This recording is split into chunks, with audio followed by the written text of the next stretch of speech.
നമസ്കാരം. മലയാളി വാർത്ത ഇൻസൈഡിലേക്ക് സ്വാഗതം. കഴിഞ്ഞ 3 ദിവസമായി കോൺഗ്രസും UDF ഒക്കെ മുൾമുനയിലായിരുന്നു. പലരും VD സതീശന് നേർക്ക് നെറ്റിച്ചൊളിച്ചു. കെ സുധാകരൻ്റെ പേര് വെട്ടിയതിന് പിന്നിൽ VD സതീശനാണ് എന്ന തലത്തിലാണ് കേരളത്തിൽ വാർത്തകൾ നിറഞ്ഞത്. ഇക്കുറി നിയമസഭാ തെരഞ്ഞെടുപ്പിൽ MPമാർ മത്സരിക്കേണ്ടതില്ല എന്ന പൊതു തീരുമാനത്തിന് പിന്നിൽ VD സതീശൻ്റെ ശക്തമായ നിലപാട് തന്നെ. പലപ്പോഴും VD സതീശൻ്റെ ശക്തമായ നിലപാടുകൾ കേരളത്തിൽ വലിയ ചലനങ്ങൾ സൃഷ്ടിക്കാറുണ്ട്. 2021 അപ്രതീക്ഷിതമായി രമേശ് ചെന്നിത്തലയെ വകഞ്ഞു മാറ്റി അന്ന് പ്രതിപക്ഷ നേതൃസ്ഥാനത്തേക്ക് VD സതീശൻ കടന്നു വരുന്നു.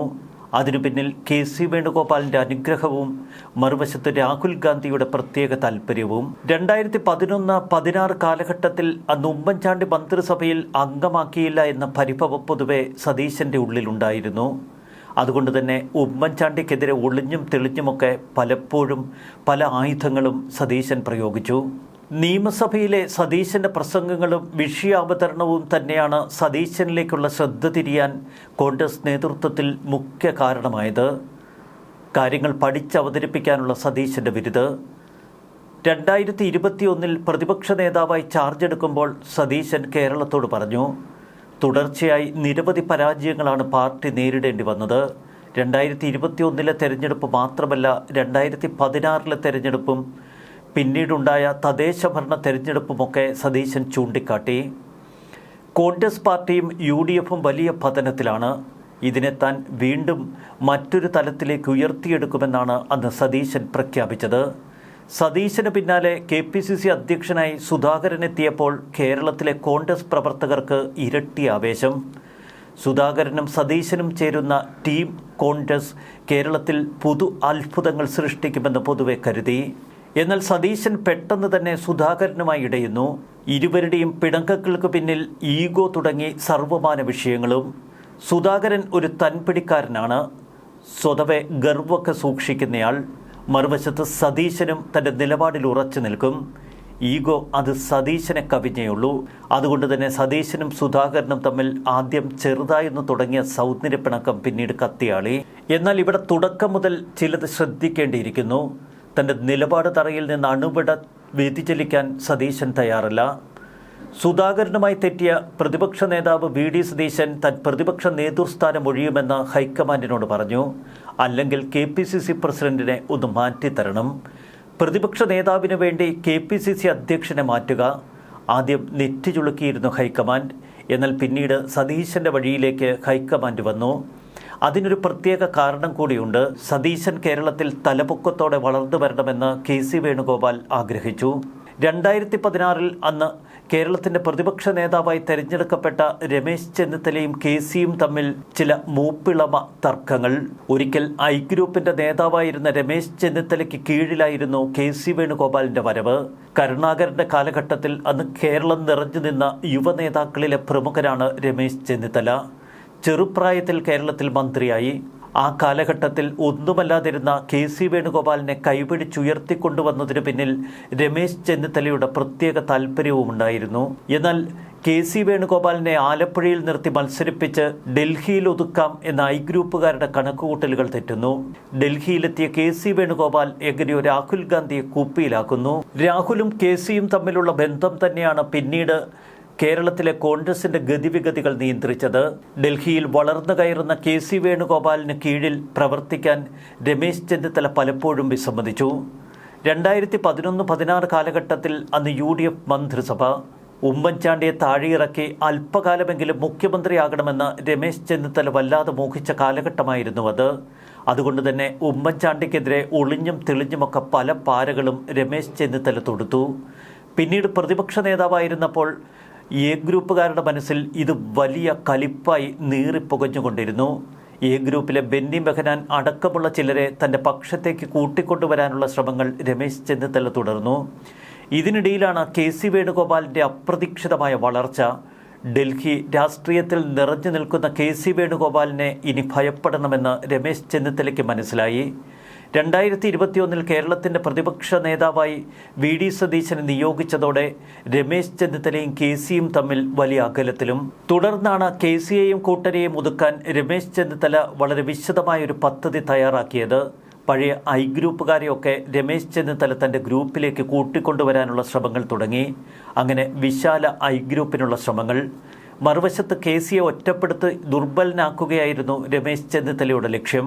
എന്നാൽ രാഹുൽ ഗാന്ധിയുമായുള്ള ബന്ധം ഉപയോഗിച്ച് കേരളത്തിലെ രാഷ്ട്രീയത്തിൽ സജീവമായി KC വേണുഗോപാൽ ഇടപെട്ടു. സംഘടനാ തെരഞ്ഞെടുപ്പ് വേളയിലൊക്കെ KCയുടെ സജീവ ഇടപെടലുകൾ. ഒടുവിലിത നിയമസഭാ തെരഞ്ഞെടുപ്പിൽ സ്ഥാനാർത്ഥികളെ നിർണ്ണയിക്കുന്നതിൽ KC തന്നെയാണ് മുഖ്യ റോൾ കൈകാര്യം ചെയ്തത്. തനിക്ക് പ്രിയപ്പെട്ട പലരെയും പല മണ്ഡലങ്ങളിലും പ്രതിഷ്ഠിക്കാൻ KC വേണുഗോപാലിന് കഴിഞ്ഞു. എന്നാൽ അത്ഭുതകരമെന്ന് പറയട്ടെ, KC വേണുഗോപാലിൻ്റെ നോമിനിയായ ദീപ്തി മേരി വർഗീസിനെ കൊച്ചിയിൽ വെട്ടിയാണ് സതീശൻ തൻ്റെ നോമിനി മുഹമ്മദ് ഷിയാസിനെ അവിടെ മത്സരിപ്പിക്കാൻ നിയോഗിച്ചിരിക്കുന്നത്. 2021 പ്രതിപക്ഷ നേതാവായ VD സതീശൻ നിലപാടുകളിലൂടെ തൻ്റെ സാന്നിധ്യം കേരളത്തിൽ ഉറപ്പിച്ചു നിർത്തി. കോൺഗ്രസ് പ്രവർത്തകർക്ക് മുന്നിൽ കർക്കശക്കാരനായ ഒരു നേതാവ് എന്ന പരിവേഷമായിരുന്നു പിന്നീട് സതീശന്. അതുകൊണ്ട് തന്നെ പലപ്പോഴും ആളുകൾ സതീശനെ വിമർശിക്കുകയും ചെയ്തു. പിണറായി വിജയനുമായി സമവായത്തിലെത്തുന്ന സതീശനെ അന്ന് KPCC അധ്യക്ഷനായിരുന്ന സുധാകരൻ ഒരിക്കൽ വലിച്ചു കീറിയിരുന്നു. പിണറായി വിജയനൊപ്പം ഓണമുണ്ണാൻ നടക്കുന്നവരെയല്ല കോൺഗ്രസിൻ്റെ നേതൃസ്ഥാനത്ത് ആവശ്യം എന്നുവരെ സുധാകരൻ അന്ന് പച്ചയ്ക്ക് പറഞ്ഞു. എന്നാൽ സൗഹൃദവും ഭരണവും പ്രതിപക്ഷവുമൊക്കെ വേറെ വിഷയങ്ങളാണ് എന്ന് സതീശൻ തിരിച്ചടിച്ചു. പാർട്ടിയിൽ കർക്കശമായ ഇടപെടലുകളിലൂടെ സതീശൻ പിന്നീട് കേരള രാഷ്ട്രീയത്തിൽ നിറയുന്ന കാഴ്ച നമ്മെ അമ്പരപ്പിച്ചു. 2022 കാലഘട്ടത്തിൽ കോൺഗ്രസ് പ്രസ്ഥാനം സംഘടനാ തെരഞ്ഞെടുപ്പിലേക്ക് കടന്നപ്പോൾ സതീശൻ കർക്കശ നിലപാട് തുടർന്നു. സുധാകരനും സതീശനുമായി പലപ്പോഴും ഇടഞ്ഞു. ഇതിനിടയിൽ KPCC അധ്യക്ഷനെ മാറ്റണം എന്ന ആവശ്യം സതീശൻ തന്നെയാണ് മുന്നോട്ട് വയ്ക്കുന്നത്. അതിന് KCയുടെ പച്ചക്കൊടിയും കിട്ടി. ഇതോടെ സുധാകരനെ ഒതുക്കുന്ന കളികളാണ് പിന്നീട് നടന്നത്. രാഹുൽ ഗാന്ധി നേരിട്ടിടപെട്ടാണ് KPCC അധ്യക്ഷനെ മാറ്റിയത്. അന്ന് സുധാകരന് ചില വാഗ്ദാനങ്ങളൊക്കെ കൊടുത്തു എന്നത് സത്യം തന്നെ. എന്നാൽ പിന്നീട് കേരള രാഷ്ട്രീയത്തിലെ കോൺഗ്രസ് പ്രസ്ഥാനം തൻ്റെ കൈപ്പിടിയിൽ ഒതുക്കാൻ VD സതീശന് കഴിഞ്ഞു. രമേശ് ചെന്നിത്തല അപ്രസക്തനാകുന്നു എന്ന തോന്നൽ പോലും ആ കാലഘട്ടത്തിൽ കേരളത്തിൽ ശക്തമായി. എന്നാൽ നിശബ്ദനായി സംഘടനയുടെ ഒരു കടിഞ്ഞാൺ പിടിച്ചെടുക്കാനുള്ള ശ്രമങ്ങളാണ് പിന്നീട് രമേശ് ചെന്നിത്തല തുടർന്നത്. സ്ഥാനാർത്ഥി നിർണയത്തിൽ രമേശിൻ്റെ ചില ഇടപെടലുകൾ ശക്തമായിരുന്നു. പല നിയോജക മണ്ഡലങ്ങളിലും തൻ്റെ ഒരു നോമിനിയെ ഒന്നുകിൽ ഒറ്റ നോമിനിയായി അല്ലെങ്കിൽ ആ പാനലിലേക്ക് കൊണ്ടുവരാൻ രമേശ് ചെന്നിത്തലയ്ക്ക് കഴിഞ്ഞു. നിശബ്ദമായാണ് രമേശ് ചെന്നിത്തല കരുക്കൾ നീക്കിയത്. KC വേണുഗോപാലും തൻ്റെ നോമിനികളെ പല മണ്ഡലങ്ങളിലേക്കും തിരികെ കയറ്റാനുള്ള ശ്രമങ്ങൾ തുടർന്നു. കനകോലുവിൻ്റെ റിപ്പോർട്ടൊക്കെയാണ് രാഹുൽ ഗാന്ധിയെ വിശ്വസിപ്പിക്കാനായി KC വേണുഗോപാൽ ഉയർത്തിക്കാട്ടിയത്. രമേശ് ചെന്നിത്തലയുടെ ഏറ്റവും വലിയ വിശ്വസ്തനും ഏറ്റവും വലിയ സുഹൃത്തുമായ ജോസഫ് വാഴയ്ക്കന് അങ്ങനെ ഏറ്റുമാനൂർ സീറ്റ് വരെ വാഗ്ദാനം ചെയ്തു. ജോസഫ് വാഴയ്ക്കന് ഏറ്റുമാനൂരിൽ പ്രവർത്തനവും തുടങ്ങി. എന്നാൽ KCയുടെ നോമിനിയായ നാട്ടകം സുരേഷ് ഏറ്റവും ഒടുവിൽ ലിസ്റ്റിൽ ഇടം പിടിക്കുന്ന അത്ഭുത കാഴ്ചയും നമ്മൾ കണ്ടു. രമേശ് ചെന്നിത്തലയെ പലയിടങ്ങളിലും KC വെട്ടുന്നു. KCയുടെ ആളുകളെ തിരികെ കയറ്റുന്നു. മറുവശത്ത് സതീശൻ എന്ന നിലപാടിൽ ഉറച്ചു. ക്വാളിറ്റിയുള്ളവർക്ക് സീറ്റ് എന്ന നിലപാടാണ് സതീശൻ ആദ്യാവസാനം തുടർന്നത്. MP മാർ മത്സരിക്കേണ്ടതില്ല എന്ന നിലപാടിൽ ഒരു ഇഞ്ച് വെള്ളം ചേർത്തില്ല. ഒടുവിൽ സുധാകരനും അടൂർ പ്രകാശും വാശി പിടിച്ചപ്പോൾ മറുവശത്ത് VD സതീശൻ പറഞ്ഞു, എങ്കിൽ പിന്നെ ഞാൻ അങ്ങ് ഒഴിഞ്ഞു നിന്നേക്കാം. ഇതോടെ ഹൈക്കമാൻഡിന് കാര്യങ്ങൾ ബോധ്യപ്പെട്ടു. പിന്നീട് ശക്തമായി തീരുമാനങ്ങൾ എടുക്കുന്ന ഹൈക്കമാൻഡിനെ രാഹുൽ ഗാന്ധിയെ മല്ലികാർജ്ജുൻ ഖാർഗെയാണ് ഇന്ത്യ കാണുന്നത്. പ്രത്യേകിച്ച് കേരളത്തിലെ കോൺഗ്രസ് പ്രവർത്തകർക്ക് വീണ്ടും ആവേശം. സതീശൻ്റെ നിലപാടുകൾ വിജയിക്കുന്നു എന്ന് കോൺഗ്രസ് പ്രവർത്തകർ ഇപ്പോൾ പറയുന്നു. ഇത്തരം കർക്കശ നിലപാടുകൾ എടുക്കുന്ന നേതാക്കളെയാണ് നമുക്ക് ആവശ്യം, അല്ലാതെ ഇരട്ടമുഖം കാട്ടുന്നവരെയല്ല. തെരഞ്ഞെടുപ്പിന് അരങ്ങുണർന്നു. ഇപ്പോഴിതാ മിക്ക മണ്ഡലങ്ങളിലും വിമതശല്യം ഒട്ടൊന്ന് കുറഞ്ഞിരിക്കുകയാണ്. പരസ്പരം തല്ലിക്കേറിയിരുന്ന ആൾക്കൂട്ടം കോൺഗ്രസ് എന്ന സംഘടനയായി മാറുന്നു. നിയമസഭാ മണ്ഡലങ്ങളിൽ ഇപ്പോൾ ഏകോപനത്തോടെ പ്രവർത്തനങ്ങൾക്കുള്ള തുടക്കം സതീശൻ്റെ നേതൃത്വത്തിൽ തുടങ്ങിയിരിക്കുന്നു. മറുവശത്ത് രമേശ് ചെന്നിത്തല കേരളം മുഴുവൻ സംഘടനയ്ക്കുള്ളിൽ നിറഞ്ഞു നിൽക്കുന്നു. എങ്കിലും മാധ്യമപ്പട പൂർണ്ണമായും VD സതീശന് പിന്നാലെയാണ്. KC വേണുഗോപാൽ ഒട്ടൊന്ന് പരുങ്ങി. കേരളത്തിൽ വന്ന് അധികം കളം പിടിച്ചാൽ വലിയ പേരുദോഷമുണ്ടാകുമോ എന്ന ഭയം. ഇനിയിപ്പോൾ മുഖ്യമന്ത്രി കസേരയ്ക്ക് വേണ്ടിയുള്ള പിടിവിലി തുടങ്ങുമ്പോൾ അതിൽ KCയുടെ റോൾ എന്തായിരിക്കുമെന്നാണ് എല്ലാവരും ആകാംക്ഷയോടെ ഉറ്റുനോക്കുന്നത്. MLA മാരുടെ തലയെണ്ണിയാണ് മുഖ്യമന്ത്രിയെ തിരഞ്ഞെടുക്കുന്നത് എങ്കിൽ രമേശ് ചെന്നിത്തലയ്ക്ക് നറുക്ക് വീഴുമെന്ന പ്രതീക്ഷ രമേശിനുണ്ട്. എന്നാൽ 2021 ഒരു അനുഭവമുണ്ടല്ലോ. അന്ന് രാഹുൽ ഗാന്ധിയും KCയും ഒക്കെ ചേർന്ന് സാക്ഷാൽ VD സതീശനെ പ്രതിപക്ഷ നേതാവാക്കിയ ആ ഹൈക്കമാൻഡ് മാജിക് അതിനിയും തുടരും എന്നാണ് VD സതീശനെ അനുകൂലിക്കുന്നവർ വിശ്വസിക്കുന്നത്.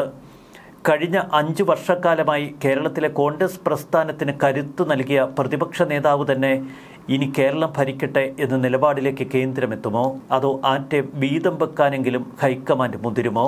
കോൺഗ്രസിനെതിരെയുള്ള നുണബോംബുകൾ ഏൽക്കില്ല എന്നാണ് ഇന്ന് VD സതീശൻ മാധ്യമപ്രവർത്തകരോട് പറഞ്ഞത്. UDF വളരെ വേഗത്തിൽ സ്ഥാനാർത്ഥികളെ നിശ്ചയിച്ചു എന്ന അവകാശവാദം വീണ്ടും VD സതീശൻ ഉയർത്തിക്കാട്ടുന്നു.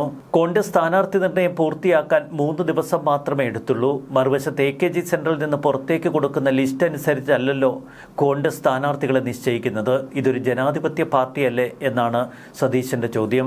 തെരഞ്ഞെടുപ്പ് കമ്മിറ്റി കൂടി പ്രപ്പോസൽ തയ്യാറാക്കണം, മുതിർന്ന നേതാക്കളുമായി ചർച്ച നടത്തണം.